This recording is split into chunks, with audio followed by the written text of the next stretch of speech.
Hola, mi nombre es Carmen Solís y tengo 91 años. Sé que a mi edad debería guardar silencio, llevarme los secretos a la tumba como me hicieron jurar hace más de 6 décadas. Pero hay algo que me ha perseguido toda mi vida.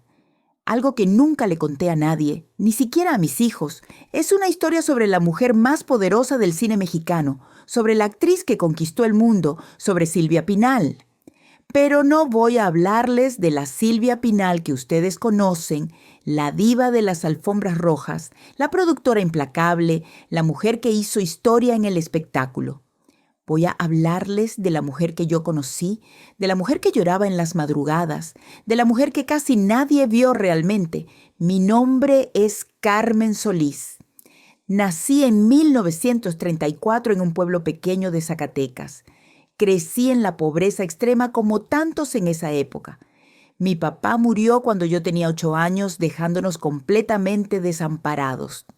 Mi mamá trabajaba moliendo maíz para hacer tortillas que vendía de casa en casa. Éramos 5 hermanos y yo era la segunda. Desde muy chica aprendí que la vida no regala nada, que todo cuesta trabajo, lágrimas y sacrificio. La escuela fue un sueño que solo duró hasta los 11 años. Después de eso, solo trabajo y más trabajo.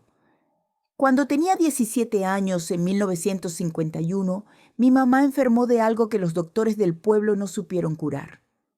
Necesitábamos dinero urgente para llevarla a la capital, para pagarle tratamientos que costaban lo que nosotros no ganábamos en un año entero. Mis hermanos eran demasiado pequeños para trabajar. Yo era la única que podía hacer algo. Entonces, tomé la decisión más difícil de mi vida. Me fui sola a la Ciudad de México a buscar trabajo como empleada doméstica. Tenía 17 años recién cumplidos y nunca había salido de mi pueblo. La capital era un monstruo enorme que me aterraba. Llegué con una maleta de cartón atada con mecate y la dirección de una tía lejana que trabajaba limpiando oficinas en el centro. Ella me dejó dormir en un cuartito de azotea mientras buscaba empleo. Durante semanas toqué puertas, ofrecí mis servicios en casas de colonias elegantes, pero nadie me contrataba.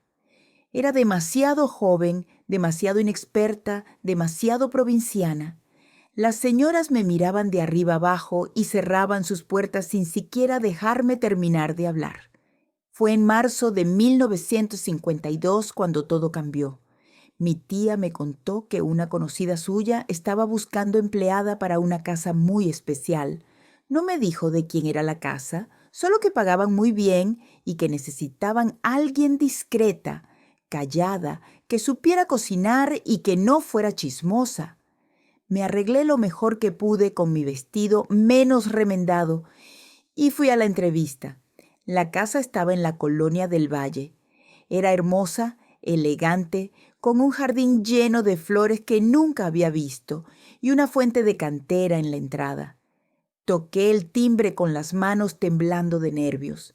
Me abrió una mujer de unos 50 años, seria, con el pelo recogido en un chongo perfecto. Era la administradora de la casa. Me hizo pasar a una salita y me entrevistó durante casi 2 horas. Me preguntó de todo, de dónde venía, qué sabía hacer, si tenía familia en la ciudad, si sabía guardar secretos. Esa última pregunta me pareció muy extraña, pero respondí que sí, que yo era muy callada. Ella me miró fijo a los ojos por un largo rato, como si estuviera tratando de leer mi alma. Entonces me dijo algo que cambió mi vida para siempre.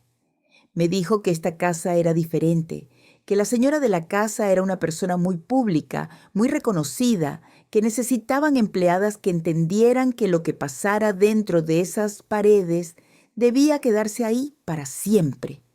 Asentí sin entender completamente a qué se refería. Entonces pronunció el nombre que me dejó sin aliento. «Vas a trabajar para la señorita Silvia Pinal». Sentí que el corazón se me salía del pecho. Silvia Pinal, la Silvia Pinal, la actriz más hermosa de México, la estrella de un rincón cerca del cielo, la mujer que salía en todas las revistas. Yo había visto sus películas en el cine de mi pueblo. Era como ver a una diosa, inalcanzable, perfecta, brillante, y ahora me estaban diciendo que iba a trabajar en su casa. La administradora sonrió al ver mi reacción. Me explicó que dentro de la casa, la señorita Silvia era una persona normal, que valoraba su privacidad por encima de todo. Me ofreció el trabajo ahí mismo. El salario era el triple de lo que ganaban otras empleadas domésticas. Yo podría enviar dinero a mi familia, pagar los doctores de mi mamá, sacar adelante a mis hermanos. Acepté sin pensarlo 2 veces, aunque por dentro estaba aterrada. Empecé a trabajar el 10 de marzo de 1952. Tenía 17 años recién cumplidos y no tenía idea de que estaba a punto de entrar en un mundo que me cambiaría para siempre. Mi primer día en la casa de Silvia Pinal fue como entrar a un sueño. Todo brillaba, todo olía limpio y caro. Todo era perfecto. Había espejos enormes con marcos dorados, muebles tapizados en terciopelo, pisos de madera que reflejaban la luz como si fueran agua. La cocina era más grande que toda mi casa en Zacatecas. Me asignaron un cuarto pequeño pero cómodo en la parte trasera. Compartía el baño con Refugio, la otra empleada que llevaba 5 años trabajando ahí. Refugio tenía unos 40 años, era seria, eficiente, y desde el primer minuto me dejó claras las reglas de la casa. Me dijo que la señorita Silvia era buena patrona, generosa, educada, pero que tenía carácter muy fuerte. Había días en que llegaba radiante, conversadora, amable, y había días en que llegaba con cara de tormenta y era mejor no cruzarse en su camino. Me explicó que debía aprender a leer su humor apenas entrara por la puerta. Si traía lentes oscuros, aunque no hubiera sol, significaba que había llorado y no quería que nadie lo notara. Si entraba directo a su habitación, sin saludar, significaba que había tenido un día terrible. Si se quedaba en la cocina platicando con nosotras, significaba que necesitaba sentirse normal, humana, lejos de los reflectores. Los primeros días me dediqué a aprender la rutina. Me levantaba a las 5:30 de la mañana. Preparaba el desayuno que la señorita Silvia tomaba a las 8 en punto cuando estaba en casa. Le gustaba café muy cargado, pan tostado con mantequilla, fruta fresca y jugo de naranja recién exprimido. Era muy particular con su comida. Todo tenía que estar perfecto, presentado como en restaurante elegante. Durante esa primera semana apenas la vi. Salía muy temprano a los estudios de filmación y volvía tardísimo, a veces a las 2 o 3 de la mañana. Cuando estaba en casa, se encerraba en su habitación estudiando guiones o hablando por teléfono durante horas. Yo limpiaba, cocinaba, lavaba, planchaba. Era trabajo duro, pero me gustaba sentir que estaba en ese mundo de glamour, aunque fuera solo limpiando sus pisos.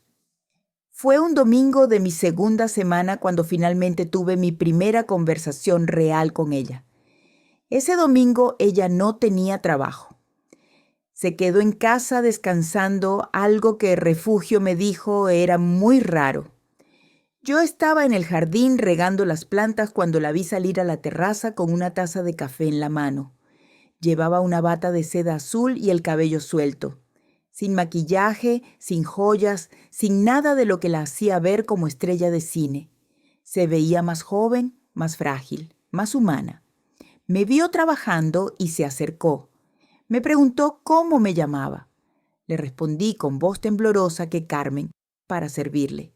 Ella sonrió y me dijo que no tenía que hablarle de usted, que con señorita Silvia era suficiente. Me preguntó de dónde era, cuánto tiempo llevaba en la capital, si me gustaba trabajar ahí. Le respondí con timidez, todavía nerviosa de estar hablando con alguien tan famosa, con alguien que yo había visto en pantallas gigantes. Entonces me dijo algo que me sorprendió. Me contó que ella también había sido pobre, que también había venido de abajo, que sabía lo que era trabajar duro para sacar adelante a la familia. Me dijo que de niña había trabajado vendiendo dulces en las calles, que había pasado hambres antes de triunfar como actriz. Me lo dijo con una sonrisa triste, con humildad genuina que no esperaba de una estrella de su nivel. Esa conversación duró apenas 15 minutos, pero me hizo sentir valorada. No me trató como empleada invisible, me trató como persona. Desde ese día empecé a verla diferente. No era solo la Silvia Pinal famosa, era una mujer de carne y hueso que también había sufrido, que también sabía lo que era la pobreza. Durante las siguientes semanas la rutina continuó. Ella trabajaba sin parar, llegaba exhausta, comía algo rápido y se iba a dormir. Los fines de semana recibía visitas, actores, directores, productores. Había reuniones elegantes donde se hablaba de contratos, de películas, de dinero. Refugio y yo servíamos las bebidas y la comida, siempre en silencio, siempre invisibles. Pero había algo que empecé a notar, algo que no cuadraba con la imagen de la mujer poderosa y segura que todos veían. Por las noches, cuando todos se habían ido y la casa quedaba en silencio, yo escuchaba música viniendo de su habitación. No era música alegre, eran boleros tristes, canciones de desamor, melodías que partían el alma. Y a veces, muy quedito, escuchaba llorar. Al principio pensé que eran imaginaciones mías, pero pasaba cada vez más seguido. Siempre después de la medianoche, siempre esa música melancólica, siempre ese llanto ahogado que intentaba no hacer ruido, pero que yo alcanzaba a escuchar desde mi cuarto. Una noche le pregunté a Refugio si la señorita Silvia tenía problemas.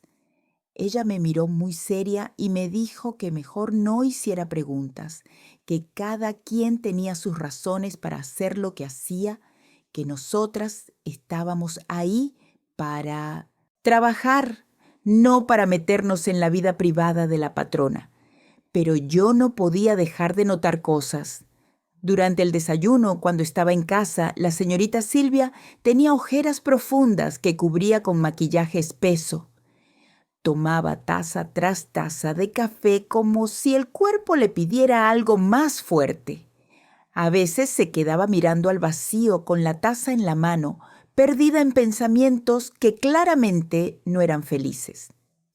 Cuando se daba cuenta de que yo la observaba, sonreía y preguntaba algo casual sobre el clima o la comida, volviendo a ser la estrella de siempre.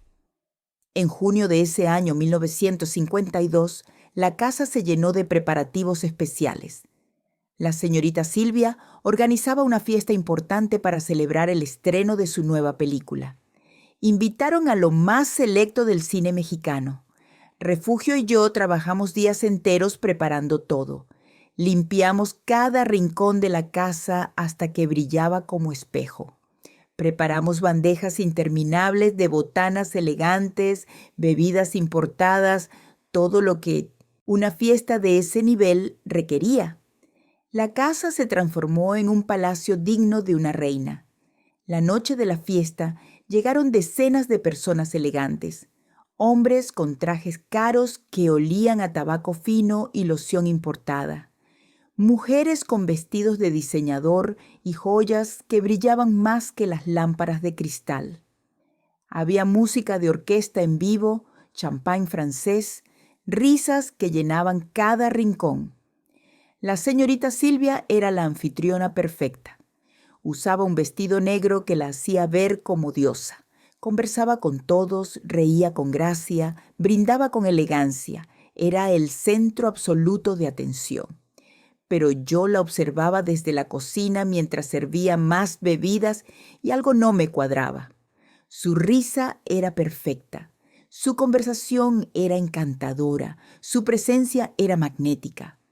Pero sus ojos estaban vacíos. Era como si estuviera actuando, representando un papel en una obra de teatro interminable. Cuando nadie la miraba directamente, cuando creía que estaba sola aunque fuera por segundos, su expresión cambiaba, la sonrisa desaparecía y aparecía algo oscuro, algo profundamente triste. La fiesta terminó cerca de las 3 de la mañana. Los invitados se fueron elogiando su hospitalidad, besándola en las mejillas, prometiendo llamarla pronto. Cuando el último se fue, la señorita Silvia se quedó parada en la entrada por largo rato mirando la calle vacía. Luego cerró la puerta muy despacio y se quedó ahí, apoyada contra la madera con los ojos cerrados. No se movió por varios minutos. Refugio y yo comenzamos a limpiar en silencio. Recogimos copas vacías, ceniceros llenos, platos sucios. Cuando pasé frente a la puerta donde ella seguía parada, la escuché murmurar algo. Dijo muy bajito, tan bajo que apenas lo oí. «Qué cansada estoy de fingir». No supe si lo dijo para sí misma o si sabía que yo estaba ahí. No dije nada, solo seguí caminando con mi bandeja de platos sucios. Esa noche no pude dormir pensando en esas palabras. La mujer que todos admiraban, la estrella que todos envidiaban, estaba cansada de fingir. Pero ¿fingir qué? Esa era la pregunta que me atormentaba. En julio de 1952 algo cambió drásticamente en la casa. La señorita Silvia empezó a recibir visitas muy extrañas. Siempre eran los martes y jueves por la tarde. Llegaba un hombre en un carro modesto, sin chofer, vestido con ropa común y corriente. No era actor, no era director, no era nadie del medio artístico. Refugio me explicó en voz muy baja que ese hombre era el padre Sebastián, un sacerdote de una parroquia del centro. Al principio pensé que tal vez la señorita Silvia estaba tomando clases de catecismo o algo así. Pero las visitas duraban horas. Se encerraban en la biblioteca y no querían que nadie los molestara. Refugio me advirtió que cuando el padre Sebastián estuviera de visita, nosotras debíamos mantenernos alejadas de esa parte de la casa completamente. Una tarde de agosto, yo estaba limpiando el pasillo que daba a la biblioteca. Sé que no debía hacerlo, sé que era violar la confianza, pero la puerta estaba entreabierta y escuché voces. No eran voces de lección religiosa, eran voces cargadas de emoción. Escuché al padre Sebastián decir con voz quebrada: «Esto está mal, Silvia. Yo le prometí a Dios, le prometí entregarle mi vida». Y luego escuché la voz de ella, también quebrada, también desesperada: «Y yo te prometí que te amaría hasta mi último suspiro». Me quedé paralizada en el pasillo con el trapo de limpiar en la mano. No podía creer lo que acababa de escuchar. La señorita Silvia y el padre Sebastián estaban enamorados. Era imposible, era escandaloso, era real. Salí de ahí lo más rápido y silencioso que pude, con el corazón latiéndome tan fuerte que pensé que me iba a explotar el pecho. Esa noche, cuando Refugio y yo cenábamos en la cocina, junté valor y le pregunté directamente. Le dije que había escuchado algo, que necesitaba saber si era verdad. Refugio dejó su plato, suspiró profundamente y me miró con expresión cansada. Me hizo prometer que lo que me ibas a contar no saldría jamás de esa cocina. Le juré por mi madre que guardaría el secreto. Entonces Refugio me contó la historia que cambiaría completamente mi forma de ver a la señorita Silvia. Me dijo que hacía aproximadamente 3 años, en 1949, ella había conocido al padre Sebastián en un evento de caridad organizado por la iglesia. Él era joven, tenía apenas 30 años, había sido ordenado sacerdote 2 años antes. Era guapo, culto, de familia acomodada que lo había destinado a la vida religiosa desde niño. Se enamoraron de inmediato. Fue un flechazo que ninguno de los dos pudo controlar. Al principio intentaron negarlo, rezaban para que esos sentimientos desaparecieran, se alejaban uno del otro. Pero el amor era más fuerte que cualquier voto, que cualquier promesa hecha a Dios. Comenzaron a verse en secreto. Él iba a la casa disfrazado de civil para que nadie sospechara. Ella visitaba la iglesia en horas extrañas cuando no había feligreses. Durante 3 años habían mantenido esa relación imposible. Se amaban desesperadamente, pero no podían estar juntos. Él no podía renunciar al sacerdocio sin destruir a su familia, que era profundamente religiosa y conservadora. Ella no podía tener una relación pública con un sacerdote sin destruir su carrera, su reputación, su imagen de mujer respetable. Refugio me contó todo esto con voz baja, mirando constantemente hacia la puerta para asegurarse de que nadie nos escuchara.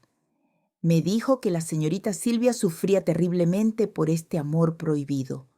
Por eso lloraba en las noches, por eso escuchaba música triste, por eso sus ojos estaban siempre vacíos a pesar de su sonrisa pública. Estaba enamorada del único hombre que jamás podría tener. Me quedé en shock absoluto. La mujer más deseada de México, la actriz que podía tener al hombre que quisiera, estaba enamorada de un sacerdote. De repente, todo tenía sentido. La tristeza en sus ojos, el llanto nocturno, las visitas secretas. No era solo melancolía de estrella caprichosa, era el dolor de un amor imposible que la estaba consumiendo viva. Los días siguientes observé a la señorita Silvia con otros ojos. Los martes y jueves, cuando el padre Sebastián venía, ella se transformaba completamente. Se arreglaba con cuidado especial, se ponía perfume delicado, brillaba de una forma que no brillaba para nadie más. Y cuando él se iba, la veía caminar hacia su habitación con pasos lentos, como si cada paso le costara un pedazo de alma. Una noche de septiembre escuché algo que me destrozó el corazón. Eran como las 2 de la mañana. Yo me había levantado a tomar agua cuando escuché sollozos viniendo de la biblioteca. Me acerqué despacio y la vi ahí, sentada en el piso con la espalda contra la pared, abrazando sus rodillas, llorando como niña perdida. Tenía en la mano una fotografía. Me acerqué sin hacer ruido y le pregunté si estaba bien. Ella levantó la vista, tenía los ojos hinchados, el rímel corrido, el pelo despeinado. Ya no era la estrella de cine, era solo una mujer rota. Me miró por largo rato, como decidiendo si podía confiar en mí. Luego extendió la mano mostrándome la fotografía. Era el padre Sebastián, vestido con su sotana frente al altar de su iglesia. Al reverso había algo escrito con letra elegante. Para Silvia, mi amor eterno que no puede ser. Sebastián. Ella me habló con voz rota por el llanto. Me dijo que esa noche el padre Sebastián le había dicho que no podían seguir viéndose, que su conciencia no lo dejaba dormir, que estaba traicionando a Dios cada vez que la besaba. Le había dicho que la amaba más que a su propia vida, pero que había hecho un juramento sagrado que no podía romper. Esa tarde había sido su despedida. Me senté en el piso junto a ella sin pedir permiso. Ya no era empleada y patrona. Éramos 2 mujeres compartiendo dolor de amor. Le tomé la mano y la dejé llorar en mi hombro. Lloró durante lo que pareció horas, empapando mi camisón con sus lágrimas. Cuando finalmente se calmó, me miró con ojos enrojecidos y me agradeció por estar ahí. Me hizo jurar que nunca le contaría a nadie lo que había visto esa noche. Le prometí guardar su secreto. Esa noche sellamos un pacto silencioso. Ella confiaría en mí y yo la protegería. Durante los siguientes días, la señorita Silvia cayó en una depresión profunda. Apenas comía, apenas dormía, canceló compromisos de trabajo. Decía que tenía gripe, pero yo sabía la verdad. Estaba enferma de amor, del peor tipo de enfermedad que no tiene cura. Refugio y yo nos turnábamos para cuidarla. Le llevábamos comida que no tocaba, le hacíamos compañía en silencio. Una semana después de la ruptura, recibió una llamada. Era el padre Sebastián. Yo contesté el teléfono y reconocí su voz inmediatamente. Le pasé la llamada a la señorita Silvia. Ella corrió a su habitación y cerró la puerta. Estuvo hablando durante 2 horas. Cuando salió, tenía la cara hinchada de tanto llorar, pero también había algo diferente en sus ojos, algo parecido a la esperanza. Me dijo que el padre Sebastián no podía vivir sin ella, que habían decidido seguir viéndose en secreto a pesar de todo, que preferían vivir en pecado que morir separados. Las visitas continuaron, pero ahora con más cuidado. Él llegaba en diferentes carros, a diferentes horas, siempre disfrazado. A veces llegaba de noche, cuando la oscuridad los protegía de miradas indiscretas. Refugio y yo éramos las únicas que sabíamos la verdad. Nos convertimos en cómplices de ese amor prohibido. En octubre de 1952 sucedió algo que complicó todo aún más. La señorita Silvia empezó a sentirse mal. Náuseas por las mañanas, mareos, cansancio extremo. Al principio pensó que era estrés del trabajo. Pero cuando los síntomas continuaron durante semanas, Refugio la convenció de ir al doctor. Cuando volvió de esa cita médica, su rostro estaba pálido como papel. Entró directo a su habitación sin decir palabra. Esa noche me llamó a su cuarto. Estaba sentada en su cama con las manos temblando. Me dijo con voz apenas audible: «Carmen, estoy embarazada». El mundo se detuvo en ese momento. Ella, la estrella de cine, la mujer soltera, estaba embarazada del hombre que no podía tenerla, de un sacerdote. El escándalo sería monumental si alguien se enteraba. Su carrera terminaría, la reputación del padre Sebastián quedaría destruida, todo se vendría abajo. Le pregunté qué iba a hacer. Ella me miró con ojos llenos de terror y me dijo que no sabía, que tenía miedo, que no sabía si el padre Sebastián seguiría a su lado cuando se enterara. Esa misma noche, la señorita Silvia llamó al padre Sebastián. Le pidió que viniera urgentemente, que necesitaba verlo. Él llegó una hora después, con la preocupación marcada en el rostro. Siwa, encerraron en la biblioteca. Refugio y yo nos quedamos en la cocina, nerviosas, esperando. Sabíamos que algo terrible estaba a punto de explotar. Pasaron 2 horas antes de que salieran. Cuando abrieron la puerta de la biblioteca, escuchamos gritos. Era la voz del padre Sebastián, alterada, asustada. «Esto no puede ser, Silvia. Dios mío, ¿qué hemos hecho?» Luego escuchamos sollozos. Eran los dos llorando. Refugio me hizo señas de que nos retiráramos a nuestros cuartos, que no debíamos presenciar eso. Pero antes de que pudiéramos movernos, la señorita Silvia salió corriendo de la biblioteca. Pasó junto a nosotras con el rostro bañado en lágrimas y subió las escaleras tropezándose. El padre Sebastián salió detrás de ella, pero se detuvo al vernos. Nos miró con ojos desesperados, como pidiendo ayuda que no podíamos darle. Luego simplemente salió de la casa, cerrando la puerta con fuerza. Subí a buscar a la señorita Silvia. La encontré tirada en el piso de su habitación, llorando de una forma que nunca había visto. Era un llanto desgarrador, animal, de alguien que ha perdido todo. Me arrodillé junto a ella y la abracé. Ella se aferró a mí como náufrago a tabla de salvación. Entre sollozos me contó lo que había pasado. El padre Sebastián había entrado en pánico al enterarse del embarazo. Le dijo que esto era una señal de Dios, un castigo por su pecado. Le dijo que no podía seguir con esto, que tenía que pensar en su vocación, en su familia, en lo que dirían si se descubría. Le dijo que la amaba, pero que no podía quedarse con ella. Le sugirió que resolviera el problema discretamente, que había doctores que podían ayudar con eso. La señorita Silvia estaba destrozada. No solo había perdido al hombre que amaba, sino que ese hombre le pedía que se deshiciera de su hijo.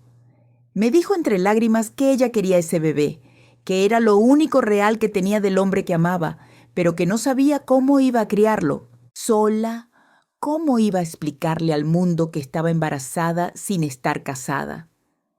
Pasé toda la noche con ella. Le sostuve la mano mientras lloraba hasta quedarse dormida de puro agotamiento. Al día siguiente amaneció con una determinación que no había visto antes. Me llamó a su habitación y me dijo que había tomado una decisión. Tendría al bebé, pero nadie podía saberlo. Viajaría discretamente a Estados Unidos diciendo que iba a estudiar actuación en Hollywood. Tendría al bebé allá y lo daría en adopción. Luego volvería a México y continuaría con su carrera como si nada hubiera pasado. Le pregunté si estaba segura de esa decisión. Ella me miró con ojos vacíos y me dijo que no tenía opción. Si se quedaba en México y aparecía embarazada, su carrera terminaría. Su familia la repudiaría. Sería señalada por toda la sociedad. La única forma de sobrevivir era esconder el embarazo y deshacerse del bebé después. Durante las siguientes semanas, organizó todo. Les dijo a los productores que necesitaba un descanso, que viajaría a Los Ángeles a tomar clases de actuación. Les dijo a sus conocidos la misma historia. Solo Refugio y yo sabíamos la verdad. En diciembre de 1952, cuando ya tenía 3 meses de embarazo, se fue a Estados Unidos. Me pidió que la acompañara. Necesitaba a alguien de confianza que la cuidara durante esos meses difíciles. Refugio se quedó cuidando la casa en México. Yo viajé con ella. Llegamos a Los Ángeles en pleno invierno. Rentamos un departamento pequeño en un barrio discreto, lejos de las zonas donde vivían las estrellas de Hollywood. La señorita Silvia usaba nombre falso, se cubría con bufandas y lentes oscuros cada vez que salía. Vivíamos escondidas, como criminales huyendo de la ley. Los meses en Los Ángeles fueron los más difíciles de mi vida. Ver a la señorita Silvia hundirse cada día más en la depresión era desgarrador. Su barriga crecía, el bebé se movía dentro de ella, pero no había felicidad en ese embarazo. Solo había tristeza, vergüenza, miedo. Cada noche lloraba acariciándose el vientre, pidiéndole perdón al bebé por lo que iba a hacer. El padre Sebastián le escribió 2 cartas durante esos meses. En la primera le pedía perdón por haberla abandonado, le decía que rezaba por ella todas las noches. En la segunda le informaba que había pedido traslado a una parroquia en un pueblo alejado de la Ciudad de México. No soportaba seguir en la ciudad donde todo le recordaba a ella. Las 2 cartas las quemó llorando. En abril de 1953, después de 9 meses de embarazo, llegó el momento del parto. Fuimos a un hospital discreto donde atendían a mujeres que querían dar a sus bebés en adopción. Las monjas que trabajaban ahí no hacían preguntas. La señorita Silvia entró en labor de parto un martes por la tarde. Estuve con ella todo el tiempo, sosteniéndole la mano mientras gritaba de dolor. El parto duró 14 horas. Fue difícil, complicado, pero finalmente el bebé nació. Era una niña, hermosa, perfecta, con el cabello oscuro de su madre y los ojos claros del padre Sebastián. Lloraba con fuerza, llena de vida. Las monjas envolvieron a la bebé en una cobija rosada y se la pusieron en los brazos a la señorita Silvia.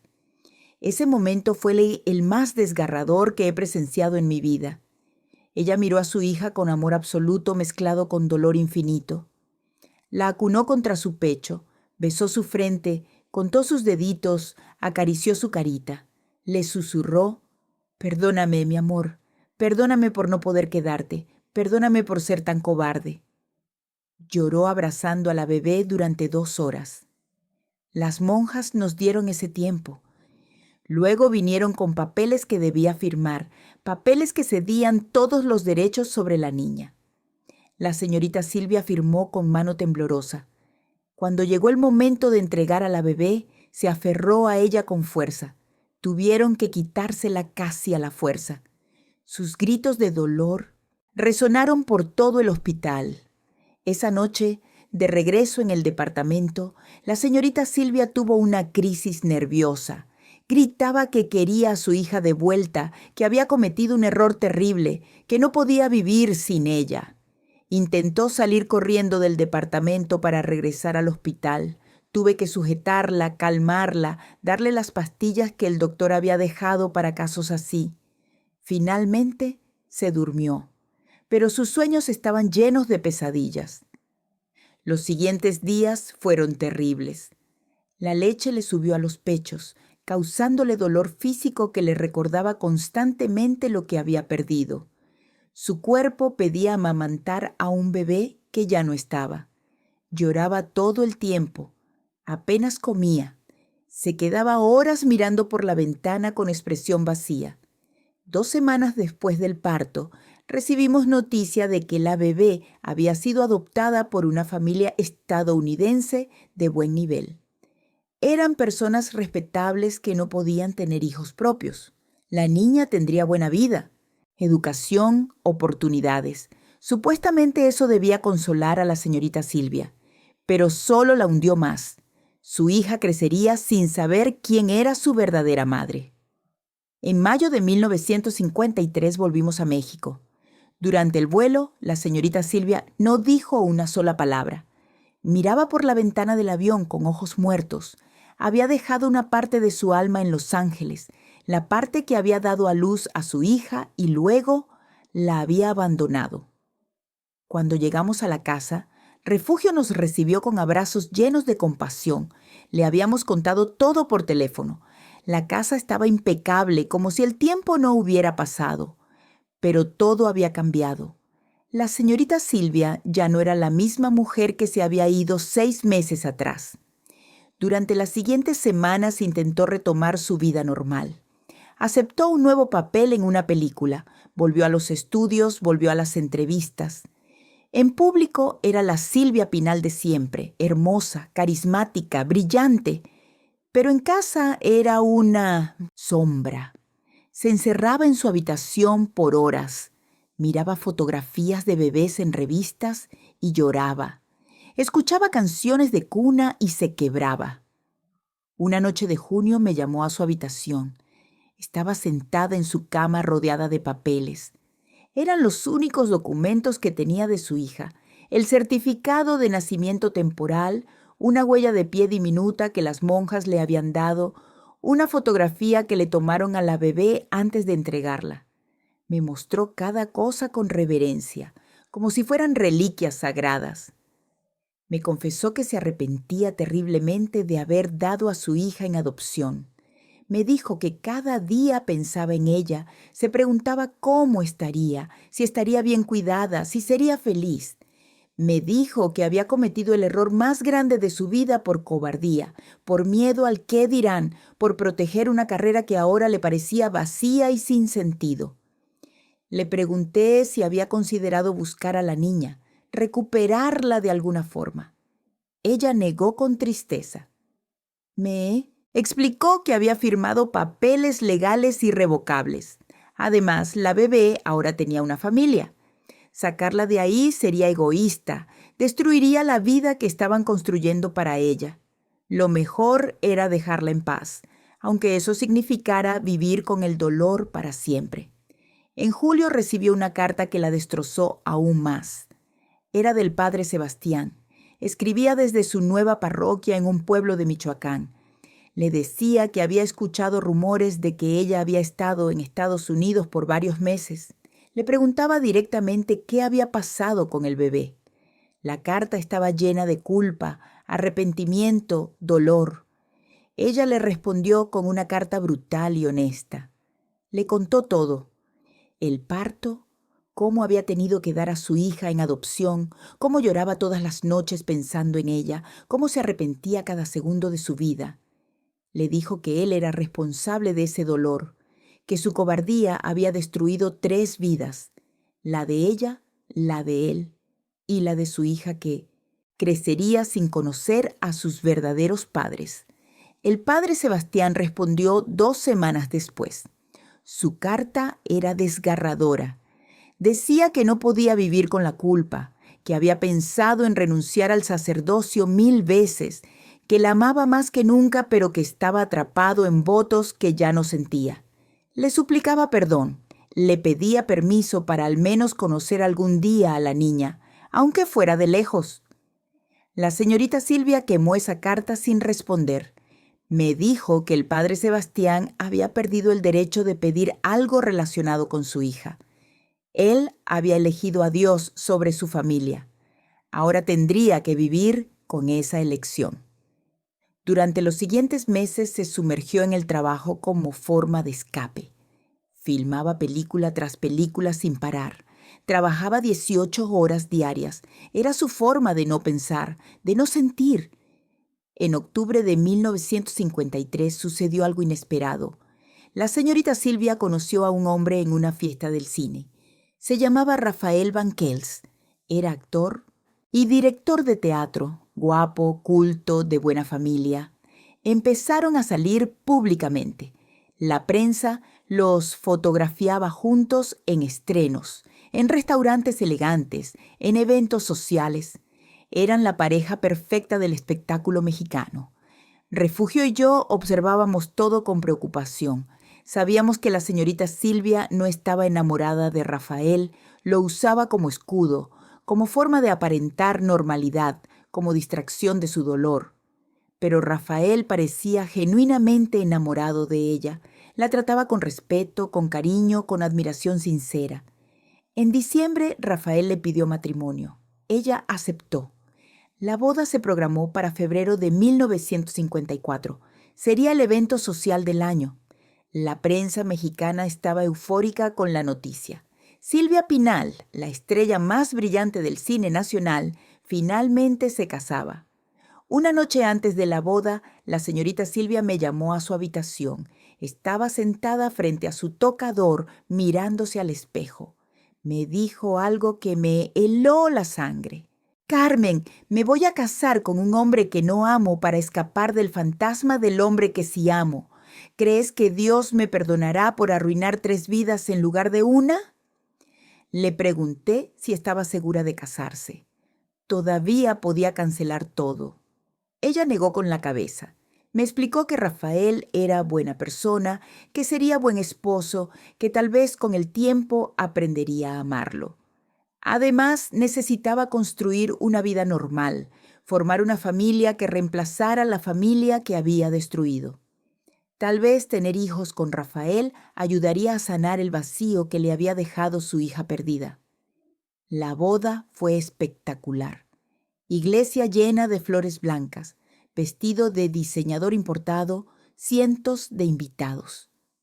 La señorita Silvia lucía radiante en su vestido de novia, sonreía para las fotografías, saludaba a los invitados con gracia, bailaba con su nuevo esposo con elegancia perfecta.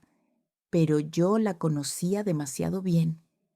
Vi el dolor escondido detrás de su sonrisa, la ausencia en sus ojos durante la ceremonia. Cuando el sacerdote preguntó si aceptaba a Rafael como esposo, hubo una pausa apenas perceptible antes de que dijera, sí, acepto.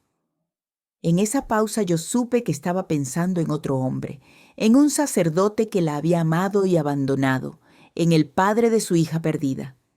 Los primeros meses del matrimonio parecieron funcionar.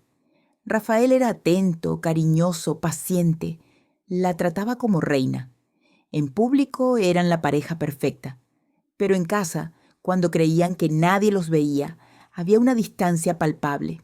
No había pasión, no había esa conexión profunda que el amor verdadero crea. En junio de 1954, la señorita Silvia descubrió que estaba embarazada otra vez. Esta vez el embarazo era legítimo, con su esposo legal. Debería haber sido motivo de felicidad absoluta. Pero cuando me dio la noticia, lloró amargamente. Me dijo que cada vez que tocaba su vientre pensaba en su otra hija, en la que había dado en adopción. Se preguntaba si este bebé podría reemplazar el vacío, si podría hacerla olvidar. Rafael estaba eufórico con la noticia. Hacía planes para el bebé, compraba ropa, preparaba la habitación. No se daba cuenta de que su esposa estaba atormentada. Pensaba que las lágrimas de ella eran lágrimas de felicidad hormonal del embarazo. No imaginaba que lloraba por un bebé diferente, por una hija que había perdido un año atrás. El embarazo fue difícil. La señorita Silvia tuvo complicaciones, tenía que guardar reposo. Yo la cuidaba como había hecho en Los Ángeles, pero esta vez era diferente. Esta vez había un esposo presente, había expectativas sociales, había un embarazo que todo el mundo celebraba. Pero el dolor en sus ojos seguía siendo el mismo. Una tarde de agosto, mientras estábamos solas en su habitación, me confesó algo terrible. Me dijo que no podía amar a este bebé que crecía dentro de ella porque se sentía como una traición a su primera hija. Sentía que si amaba a este nuevo bebé, estaría olvidando a la otra, reemplazándola como si nunca hubiera existido. Le dije que eso no era cierto, que el amor de madre no se dividía, se multiplicaba, que podía amar a este bebé y seguir amando a su hija perdida. Ella quiso creerme, pero el dolor era demasiado profundo. Había noches en que la escuchaba llorar preguntándole a Dios por qué le permitía tener un hijo con un hombre que no amaba, pero le había quitado la hija del hombre que sí amaba. En febrero de 1955 nació su segunda hija. Le pusieron Silvia Pasquel. Era una bebé hermosa, con el cabello oscuro y los ojos grandes de su madre. Rafael lloraba de felicidad sosteniendo a su hija. La prensa publicaba fotografías de la familia feliz. Silvia Pinal, la estrella de cine, ahora también era madre ejemplar. Pero yo veía la verdad. Cuando la señorita Silvia cargaba a su bebé, sus ojos se iban lejos. Estaba pensando en otra bebé, en otra niña que había sostenido solo 2 horas antes de entregarla para siempre. Sufría de depresión posparto severa. Lloraba sin razón aparente, no quería salir de la cama, apenas comía. Los doctores decían que era normal, que pasaría con el tiempo. Rafael intentaba ser comprensivo, pero no entendía realmente qué pasaba. Le compraba flores, le traía regalos, la llenaba de atenciones. Nada funcionaba. El vacío dentro de ella era demasiado grande para llenarse con cosas materiales. Una noche de marzo, cuando la bebé tenía 1 mes, sucedió algo que me aterrorizó. Eran como las 3 de la mañana. La bebé lloraba pidiendo alimento. Yo me levanté para ir a Yugota a ayudar y vi luz en la habitación de la señorita Silvia. Entré y la encontré sentada en una mecedora con la bebé en brazos, pero no la estaba amamantando. Solo la miraba con expresión extraña, vacía. Me acerqué despacio y le pregunté si todo estaba bien. Ella levantó la vista hacia mí y me dijo con voz escalofriante: «Esta no es mi bebé, Carmen. Mi bebé está en Los Ángeles. Esta bebé es de otra mujer que vive dentro de mí, una mujer que no conozco». Me asusté. Tomé a la bebé de sus brazos y le dije que descansara, que yo me haría cargo. Al día siguiente hablé con Rafael en privado. Le expliqué que su esposa necesitaba ayuda profesional, que la depresión era más seria de lo que él pensaba. Rafael finalmente aceptó buscar ayuda. Contrataron a un psiquiatra discreto que venía a la casa 3 veces por semana. Las sesiones ayudaron un poco.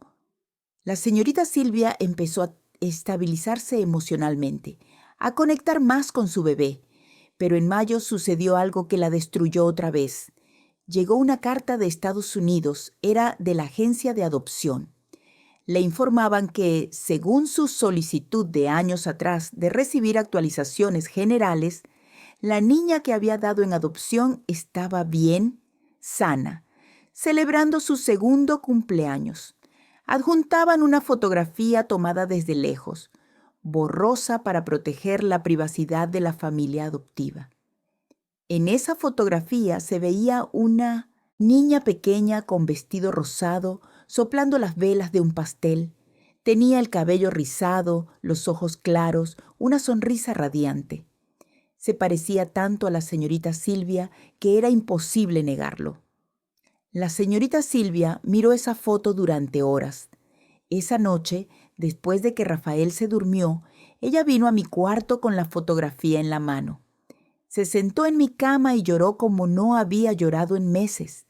Me dijo que su hija estaba celebrando cumpleaños con extraños, que otros padres estaban recibiendo sus abrazos, sus besos, sus primeras palabras. Me dijo que cada vez que miraba a la bebé Silvia, pensaba en su otra hija, en cómo se vería ahora, en qué estaría haciendo. Le pregunté si alguna vez le había contado a Rafael sobre su primera hija. Ella negó con horror. Me dijo que Rafael jamás podría saberlo, que si se enteraba la dejaría, que la vería como mujer sucia, pecadora, indigna. El secreto tenía que morir con nosotras. Me hizo jurar otra vez que nunca lo contaría. Le prometí, aunque guardar ese secreto me pesaba cada día más. Durante los siguientes meses, el matrimonio entre la señorita Silvia y Rafael comenzó a deteriorarse. Peleaban constantemente. Él se quejaba de que ella era fría, distante, que no se entregaba completamente a su familia. Ella le respondía que trabajaba demasiado, que la carrera era importante para ella. Pero la verdad era más profunda. No podía amarlo porque su corazón seguía perteneciendo a otro hombre. En agosto de 1955 recibió otra carta. Esta vez era del padre Sebastián. Escribía desde su parroquia en Michoacán.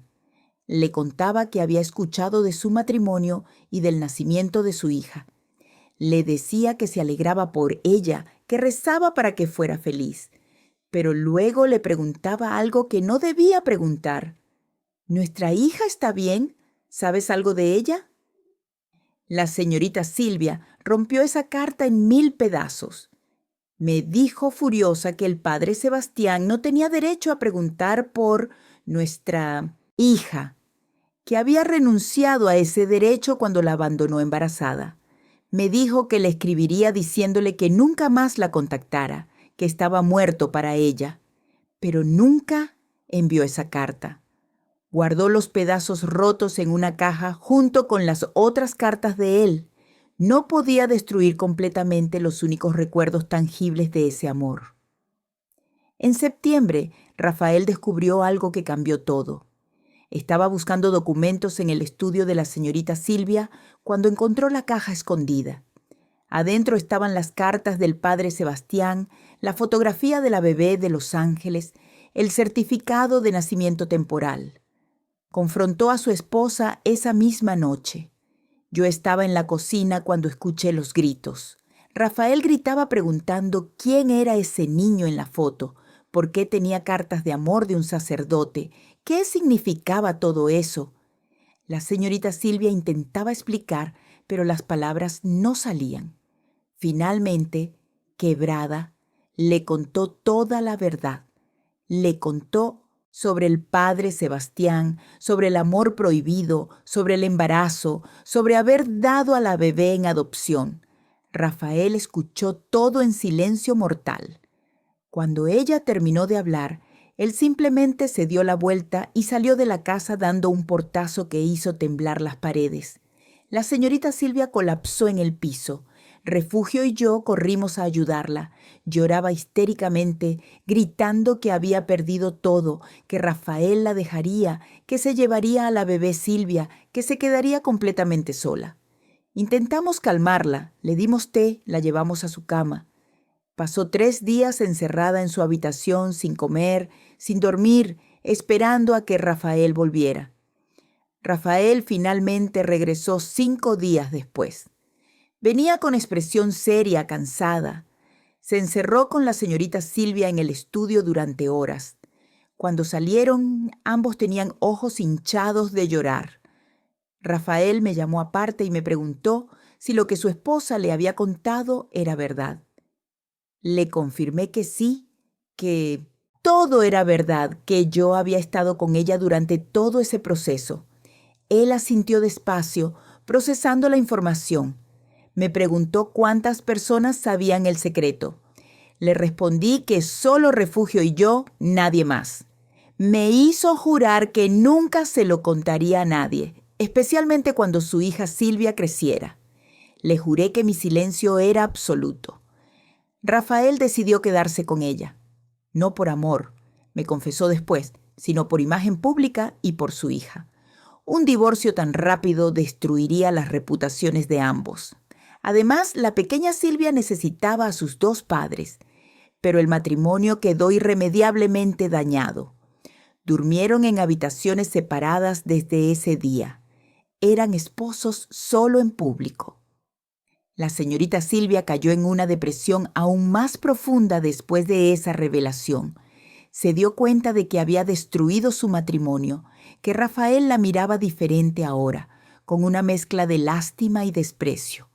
Empezó a beber por las noches, whisky, vodka, lo que encontrara. Decía que era la única forma de dormir sin soñar con su hija perdida. En noviembre de 1955, Refugio enfermó gravemente.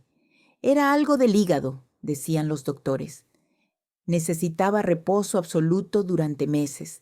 La señorita Silvia le pagó todos los tratamientos y le dijo que se tomara el tiempo que necesitara. Refugio se fue a vivir con su familia al Estado de México. Eso me dejó sola manejando toda la casa y siendo la única confidente de la señorita Silvia. Durante esos meses, cuidé de la bebé Silvia como si fuera mía. La señorita Silvia trabajaba sin parar filmando películas, haciendo teatro, cualquier cosa que la mantuviera alejada de la casa y de Rafael. Cuando estaba en casa, bebía hasta perder el conocimiento. Yo era quien alimentaba a la bebé, quien la acunaba en las noches, quien le cantaba canciones de cuna. Una noche de diciembre encontré a la señorita Silvia tirada en el piso de su habitación. Había tomado demasiado y se había desmayado.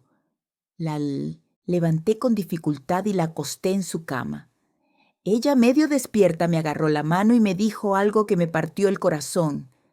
Carmen, soy la peor madre del mundo. Abandoné a una hija y no puedo amar a la otra. Dios me está castigando y tengo lo que merezco. Le dije que no era cierto, que era buena madre, que solo estaba pasando por un momento difícil. Pero ambas sabíamos que estaba cayendo en un abismo del que tal vez no podría salir. Al día siguiente hablé con Rafael, le dije que su esposa necesitaba ayuda urgente, que el alcohol se estaba convirtiendo en problema serio. Rafael contrató a una enfermera que vigilaba a la señorita Silvia día y noche. Limitaron su acceso al alcohol, la obligaron a comer, trajeron más doctores. Poco a poco empezó a mejorar físicamente, pero emocionalmente seguía rota. En enero de 1956 tomó una decisión que cambiaría todo otra vez. Me llamó a su habitación una mañana. Tenía expresión determinada que no había visto en meses. Me dijo que había decidido buscar a su hija, la que había dado en adopción. Necesitaba saber que estaba bien, verla aunque fuera de lejos, asegurarse de que había tomado la decisión correcta. Le dije que eso era peligroso, que podría causar problemas legales, que podría destruir la vida de la niña si aparecía de repente. Ella me dijo que no planeaba contactar a la familia adoptiva, solo quería localizarlos, verlos desde lejos, tener paz mental de saber que su hija estaba realmente bien. Me pidió que la ayudara a contratar un investigador privado discreto. Le dije que era mala idea, pero ella insistió. Finalmente acepté ayudarla. Contratamos a un investigador privado que tenía contactos en Estados Unidos. Le dimos toda la información que teníamos: el hospital donde nació la bebé, la fecha exacta, el nombre de la agencia de adopción. Le pagamos muy bien por su discreción absoluta. Nos prometió resultados en 2 meses. Durante esa espera, la señorita Silvia estaba como electrificada. Por primera vez en años tenía esperanza en los ojos. Hablaba de lo que haría cuando supiera dónde estaba su hija. Tal vez viajaría a esa ciudad, caminaría por su barrio, la vería salir de la escuela sin que ella supiera quién era. Solo necesitaba verla una vez más para seguir viviendo. En marzo de 1956, el investigador regresó con información. Había encontrado a la familia. Vivían en San Diego, California. El padre adoptivo era médico, la madre era maestra. Vivían en casa bonita en zona residencial. La niña, a quien habían llamado Elizabeth, tenía casi 3 años. Iba a un jardín de niños privado. Por todos los indicios, era niña feliz en familia amorosa. El investigador trajo fotografías tomadas desde lejos con lente especial. En ella se veía a la niña jugando en un parque con sus padres adoptivos. Llevaba vestido amarillo, el cabello rizado recogido en coletas. Sonreía mientras su padre la empujaba en un columpio. Su madre la esperaba abajo con los brazos abiertos. La señorita Silvia miró esas fotografías con lágrimas corriendo por su rostro. Me dijo que su hija se veía feliz, que los padres adoptivos claramente la amaban, que había hecho lo correcto al darla en adopción aunque le doliera el alma. Me dijo que ahora podía tener paz sabiendo que su hija estaba bien. Pero esa paz duró poco. 2 semanas después me confesó que no podía dejar de pensar en viajar a San Diego, en ver a su hija en persona aunque fuera de lejos. Le supliqué que no lo hiciera, que eso solo reabriría heridas, que era peligroso. Pero cuando la señorita Silvia tomaba una decisión, nada la detenía. En abril de 1956 viajó sola a San Diego. Le dijo a Rafael que iba a Los Ángeles por trabajo. Estuvo allá una semana. Cuando regresó estaba completamente destrozada. Me contó lo que había pasado. Había encontrado el jardín de niños donde estudiaba Elizabeth. Se había quedado afuera durante horas esperando ver a su hija. Finalmente la vio salir. Era más hermosa de lo que las fotografías mostraban. Tenía sus mismos ojos, su misma forma de sonreír. Cuando la madre adoptiva la recogió, la niña corrió hacia ella gritando «¡Mami, mami!» con felicidad pura. La abrazó con amor absoluto. En ese momento la señorita Silvia supo que nunca podría quitarle esa niña a esa madre, que sería crueldad imperdonable. Se quedó ahí parada viendo cómo se alejaban de la mano. Su hija se volteó un momento y sus ojos se encontraron por un segundo. La niña le sonrió con esa sonrisa inocente que los niños dan a extraños amables. Luego siguió caminando con su mamá sin saber que acababa de sonreírle a la mujer que le había dado la vida. La señorita Silvia me dijo que en ese momento sintió paz y tormento mezclados. Paz porque su hija estaba genuinamente feliz. Tormento porque esa felicidad era con otra familia, no con ella. Me dijo que había tocado fondo cuando se dio cuenta de que era extraña para su propia hija, que nunca podría recuperar lo que había perdido. De regreso en México, algo cambió en ella. Decidió que si no podía ser madre de su primera hija, al menos sería la mejor madre posible para Silvia. Dejó de beber, empezó a pasar más tiempo con su hija legítima, a conectar realmente con ella. Refugio volvió al trabajo en junio, recuperada de su enfermedad. La casa volvió a tener su rutina normal, pero nada era como antes. El matrimonio entre la señorita Silvia y Rafael era solo fachada. Vivían como extraños bajo el mismo techo. Él tenía sus propios proyectos de teatro, sus propias amistades. Ella seguía conquistando el cine mexicano película tras película. En septiembre de 1956, la señorita Silvia conoció al director Luis Buñuel. Él estaba buscando actriz para una película controversial que planeaba filmar. Se llamaría Viridiana. Era historia atrevida, provocadora, que desafiaría a la Iglesia Católica. La señorita Silvia aceptó el papel inmediatamente. Me dijo que quería hacer algo que sacudiera al mundo, que la hiciera sentir viva otra vez. Durante la filmación de Viridiana en 1961, algo dentro de ella renació. Buñuel la dirigía con mano dura pero respetuosa. Le exigía profundidad emocional que ningún otro director le había pedido. Ella canalizaba todo su dolor en su actuación. Cada escena estaba cargada del sufrimiento real que llevaba dentro. La película fue prohibida en varios países por su contenido blasfemo, pero ganó la Palma de Oro en Cannes. La señorita Silvia se convirtió en estrella internacional. Ya no era solo famosa en México, ahora el mundo entero conocía su nombre. Debería haber sido el momento más feliz de su carrera. Pero cuando recibió el premio en Cannes, lo único que pensó fue en su hija perdida. Se preguntó si Elizabeth en San Diego habría visto las noticias, si sabría que su madre biológica acababa de ganar el premio más importante del cine. El éxito de Viridiana cambió todo. Le llegaron ofertas de Hollywood, de Europa, de todas partes. Se convirtió en mujer de negocios poderosa. Empezó a producir sus propias películas y obras de teatro.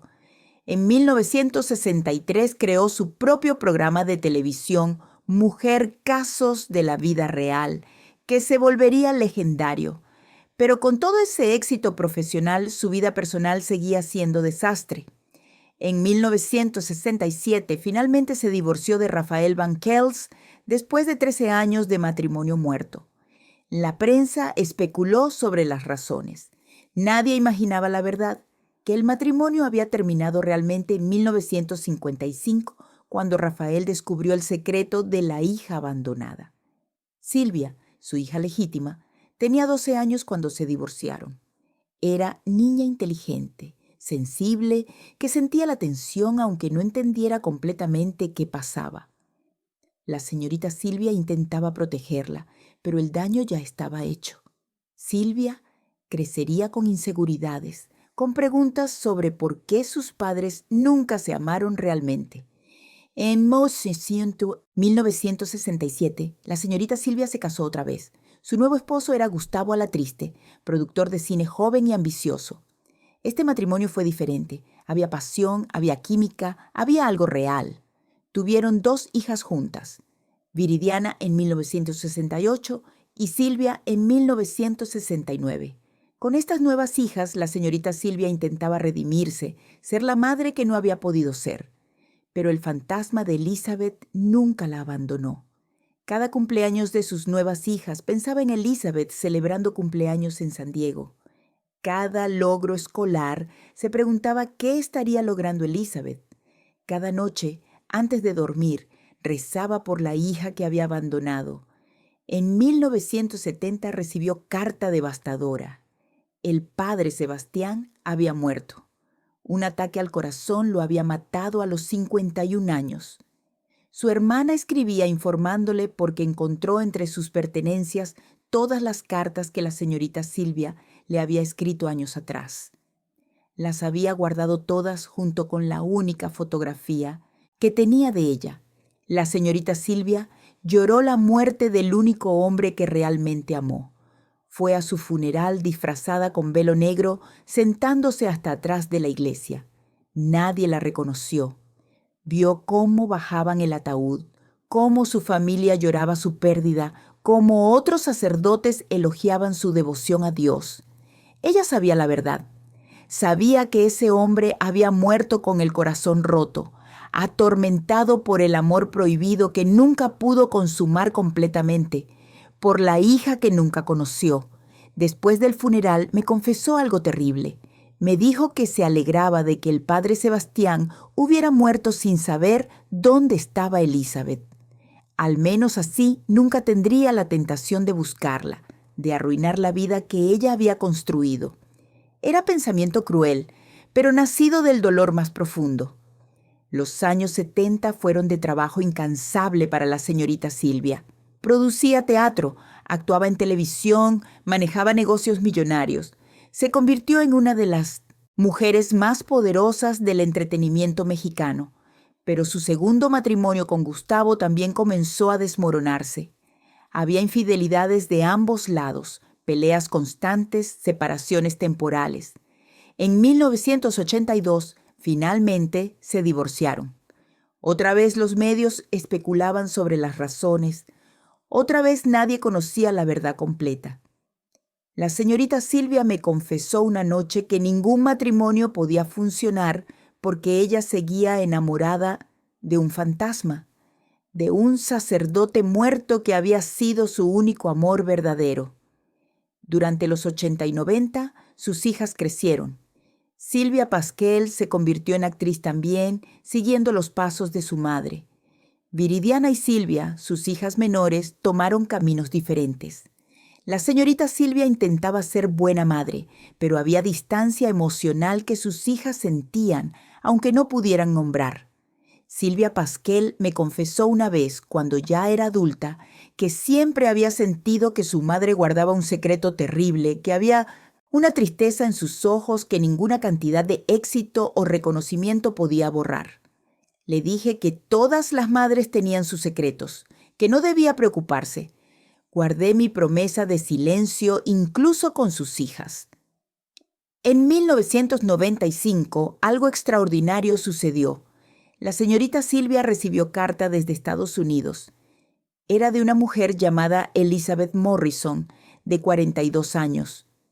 La carta decía: «Estimada señorita Pinal, acabo de descubrir que fui adoptada. Los documentos que encontré sugieren que usted podría ser mi madre biológica. Si esto es cierto, me gustaría conocerla». Cuando la señorita Silvia leyó esa carta, se desmayó. Literalmente cayó al piso. Llamé a los doctores pensando que había tenido un infarto. Cuando recuperó el conocimiento, me mostró la carta con manos temblorosas. Su hija la había encontrado después de 42 años. Durante días no supo qué hacer. Por un lado, moría de ganas de conocer a Elizabeth, de abrazarla, de explicarle todo. Por otro lado, tenía terror de destruir su vida, de que la odiara por haberla abandonado, de que el escándalo afectara a sus otras hijas. Me pidió consejo. Por primera vez en todos esos años le dije lo que realmente pensaba. Le dije que había cargado con culpa y dolor durante 42 años, que Elizabeth era adulta ahora, que merecía conocer la verdad, que ambas merecían la oportunidad de sanar. Le dije que los secretos solo pudren el alma, que tal vez era tiempo de ser honesta, de enfrentar su pasado. La señorita Silvia lloró en mis brazos como había llorado 42 años atrás, cuando tuvo que entregar a su bebé. Pero estas eran lágrimas diferentes. Eran lágrimas de esperanza mezcladas con terror. Decidió responder la carta. Le tomó 2 semanas escribir esa respuesta. En esa carta le confirmó a Elizabeth que sí, era su madre biológica.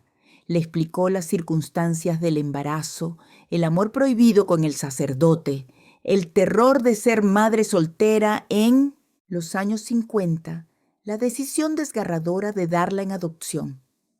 Le pidió perdón por haberla abandonado. Le explicó que no pasaba un solo día sin pensar en ella. Le dijo que si ella quería conocerla, volaría a donde fuera necesario. Envió la carta y esperó. Cada día que pasaba sin respuesta era agonía. Pensaba que Elizabeth había leído la carta y había decidido que no quería saber nada de la madre que la había abandonado. Pero 3 semanas después llegó la respuesta. Elizabeth escribía que había llorado toda la noche leyendo la carta de su madre. Decía que no la odiaba, que entendía las circunstancias imposibles, que solo quería conocerla. Proponía encontrarse en un lugar neutral, tal vez Los Ángeles. La señorita Silvia aceptó inmediatamente. En diciembre de 1995 viajamos a Los Ángeles. La señorita Silvia estaba aterrada. Tenía 64 años, había conquistado el mundo del entretenimiento, había enfrentado las críticas más duras, había sobrevivido a 2 divorcios.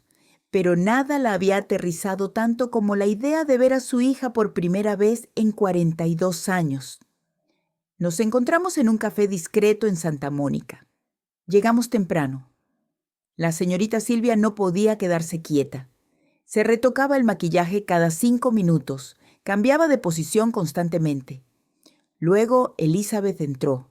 Era hermosa, alta, con el cabello castaño con mechas grises, los ojos verdes del padre Sebastián, la estructura facial de su madre. Llevaba un vestido sencillo y elegante. Caminó hacia nuestra mesa con pasos inseguros. Las 2 mujeres se miraron por largo momento sin decir nada. Entonces Elizabeth habló con voz quebrada. «¿Mamá?» Y la señorita Silvia se derrumbó.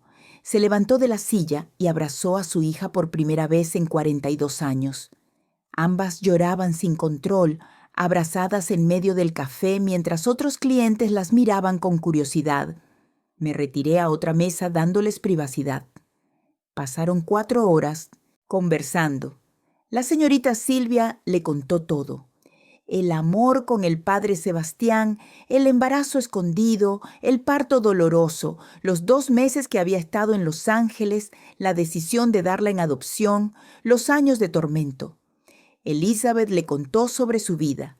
Sus padres adoptivos habían sido maravillosos. La habían amado incondicionalmente. Tuvo infancia feliz. Fue a buena universidad, se casó con buen hombre, tenía 2 hijos propios. No había resentimiento en su voz, solo curiosidad y deseo de entender de dónde venía. Le preguntó sobre su padre biológico. La señorita Silvia le contó sobre el padre Sebastián, sobre el amor imposible, sobre cómo había muerto sin saber que tenía una hija. Elizabeth lloró por el padre que nunca conoció. Dijo que habría querido conocerlo, decirle que no había nada que perdonar.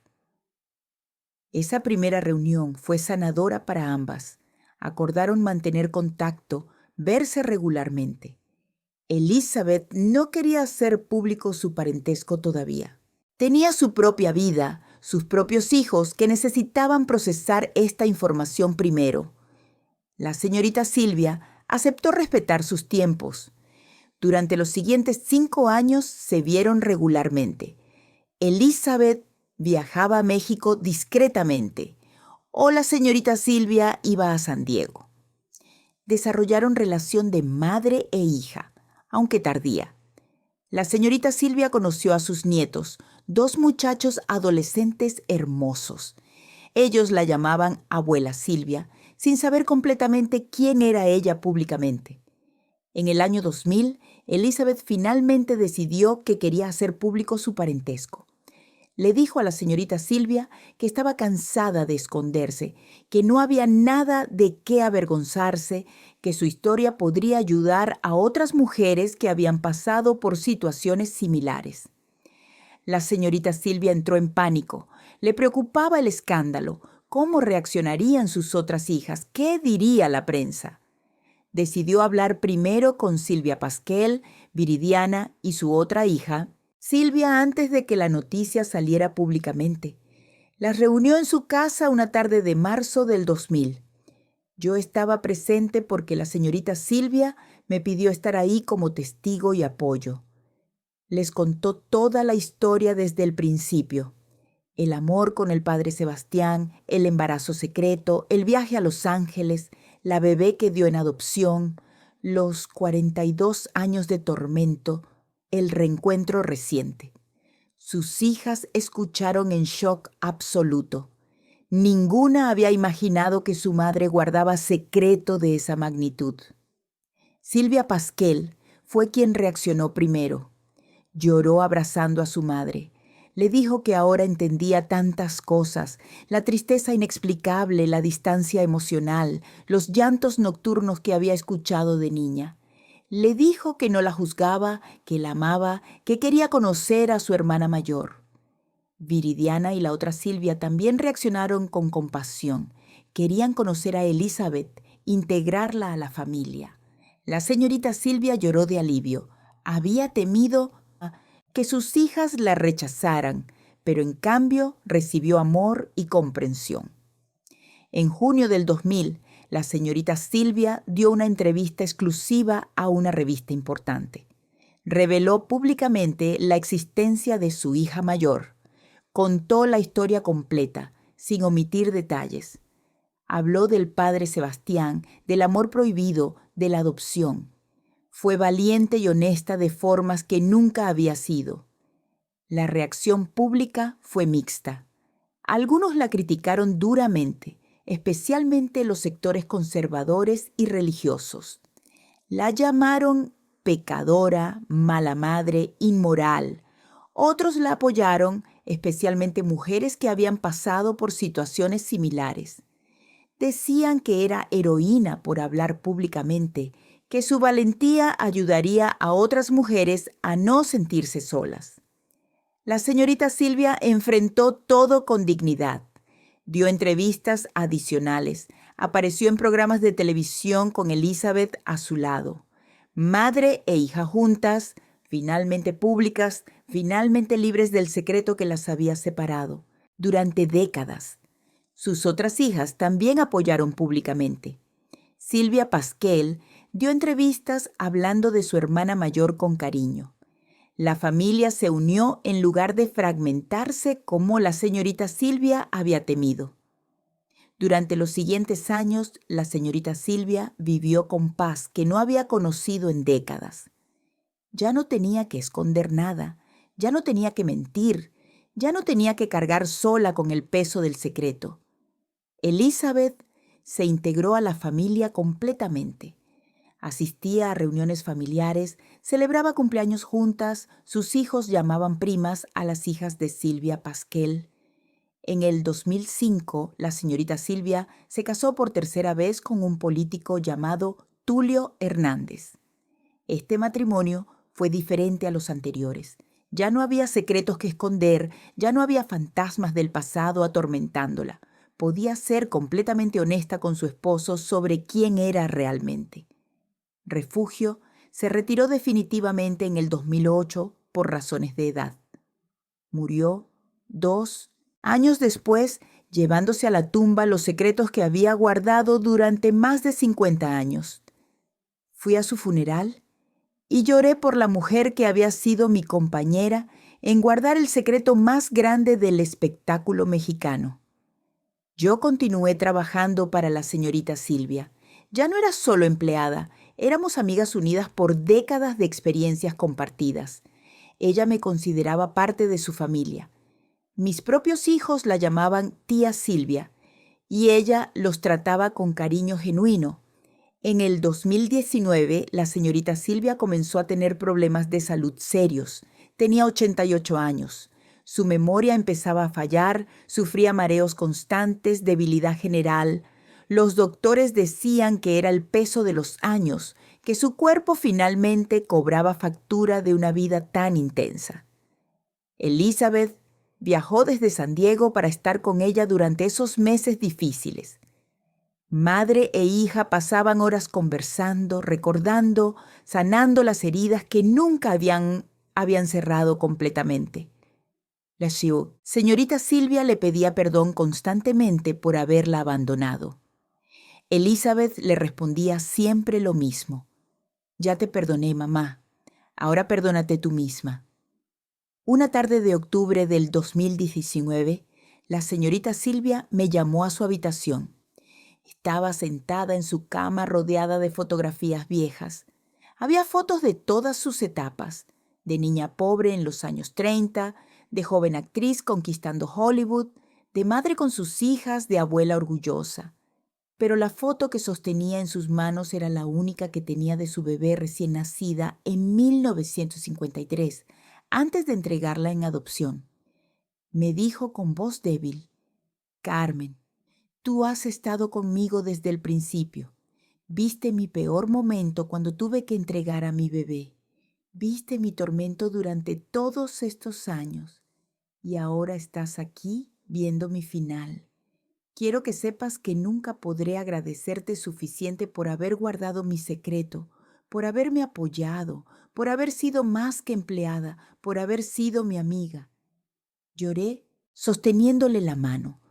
Le dije que había sido un honor estar a su lado, que su confianza había sido el regalo más grande de mi vida. Le dije que había aprendido tanto de ella, sobre fuerza, sobre sobrevivir al dolor, sobre levantarse después de caer. Me hizo prometer algo más. Me pidió que cuando ella muriera, yo contara la historia completa. No solo la versión pública que había dado en entrevistas, sino todos los detalles, todo el sufrimiento, toda la verdad. Quería que el mundo supiera que detrás de Silvia Pinal, la estrella, había existido una mujer de carne y hueso que cometió errores, que sufrió consecuencias, que pasó décadas torturada por decisiones que tomó cuando era joven y asustada. Le prometí que contaría su historia cuando llegara el momento. Ella sonrió con alivio y cerró los ojos para descansar. Durante los siguientes meses, su salud fue deteriorándose. Hubo momentos de lucidez donde era completamente ella misma y momentos de confusión donde no reconocía ni a sus propias hijas. Elizabeth nunca se separó de su lado durante esos últimos meses. Las otras hijas también estaban constantemente presentes. La familia se unió alrededor de la matriarca que las había criado con amor imperfecto pero genuino. Yo también estaba ahí cada día, cuidándola como la había cuidado durante casi 70 años. En noviembre del 2024, la señorita Silvia tuvo un derrame cerebral masivo. Los doctores dijeron que no se recuperaría, que era cuestión de días u horas. La familia se reunió en su habitación, sus hijas, sus nietos, Elizabeth con sus hijos, todos rodeando su cama. Yo me quedé en una esquina observando la escena. La mujer más poderosa del espectáculo mexicano, la diva que había conquistado el mundo, estaba rodeada de amor en sus últimos momentos. Había logrado lo que más importaba: reunir a su familia, sanar las heridas del pasado, morir en paz. La señorita Silvia abrió los ojos una última vez. Miró a cada una de sus hijas, especialmente a Elizabeth. Sonrió débilmente. Luego me buscó con la mirada entre toda la gente. Cuando nuestros ojos se encontraron, movió los labios formando una palabra: gracias. Cerró los ojos y su respiración se hizo más lenta, más superficial, hasta que finalmente se detuvo. Silvia Pinal murió el 28 de noviembre de 2024 a los 93 años, rodeada de las hijas que amó con amor imperfecto pero real, incluyendo la hija que había abandonado y recuperado. México entero entró en duelo. Los medios cubrieron su muerte durante días. Hablaban de su carrera legendaria, de sus películas icónicas, de su poder como productora, de su legado en el entretenimiento. Miles de personas llenaron las calles para despedirla. Actores, políticos, gente común, todos lloraban a la última diva de la época de oro del cine mexicano. El funeral fue evento masivo, pero en medio de toda esa multitud yo solo podía pensar en la mujer que había conocido en privado. La mujer que lloraba en las madrugadas, la mujer que había amado a un sacerdote con amor prohibido, la mujer que había cargado culpa durante décadas por haber abandonado a su hija. Durante el funeral, Elizabeth dio un discurso que hizo llorar a todos. Habló de cómo su madre había cometido errores, pero había pasado su vida intentando enmendarlos. Habló de cómo el reencuentro con ella había sanado heridas de ambas. Habló de perdón, de amor, de segundas oportunidades. Su discurso fue el cierre perfecto para una historia que había comenzado en dolor, pero terminaba en paz. Después del funeral, las hijas de la señorita Silvia me pidieron quedarme en la casa. Dijeron que era parte de la familia, que la casa también era mi hogar. Acepté agradecida, aunque sabía que la casa nunca sería igual sin ella. Hoy tengo 91 años. Estoy en mi lecho de muerte, igual que la señorita Silvia hace pocos meses. Los doctores dicen que me quedan días, tal vez horas, y decidí cumplir mi promesa. Decidí contar esta historia completa antes de morir. La conté no para destruir el legado de Silvia Pinal, sino para humanizarlo, para que el mundo entienda que detrás de la estrella más brillante de México había una mujer que sufrió, que amó imposiblemente, que cometió errores terribles y pasó su vida intentando redimirse. Tuvo un hijo secreto con un sacerdote, un amor que destruyó vidas, pero que fue genuino y profundo. Abandonó a esa hija por miedo y presión social, cargando con culpa que casi la mata. Pero también tuvo el valor de buscarla décadas después, de enfrentar su pasado, de pedir perdón públicamente. Fue madre imperfecta de 4 hijas, esposa de 3 matrimonios fallidos, amante de un hombre que nunca pudo tener completamente. Pero también fue mujer que rompió barreras en industria dominada por hombres, que creó oportunidades para otras actrices, que usó su poder para bien. Mi nombre es Carmen Solís. Dediqué casi 70 años de mi vida a servir y proteger a Silvia Pinal.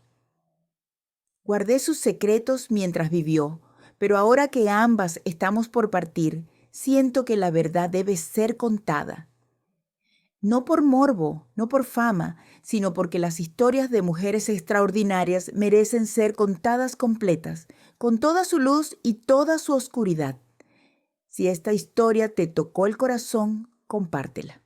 Cuéntale al mundo sobre la mujer real detrás de Silvia Pinal, sobre la madre que abandonó a su hija y pasó 42 años atormentada, sobre el amante de un sacerdote que nunca pudo olvidar, sobre la mujer que lloró en privado mientras sonreía en público, sobre el ser humano imperfecto que se escondía detrás de la diva perfecta. Yo me voy a morir pronto, pero esta historia quedará. Y con ella, la memoria verdadera de la mujer más extraordinaria que conocí. Descansa en paz, señorita Silvia. Y gracias por permitirme conocer a la mujer detrás del ídolo. Fue el honor de mi vida.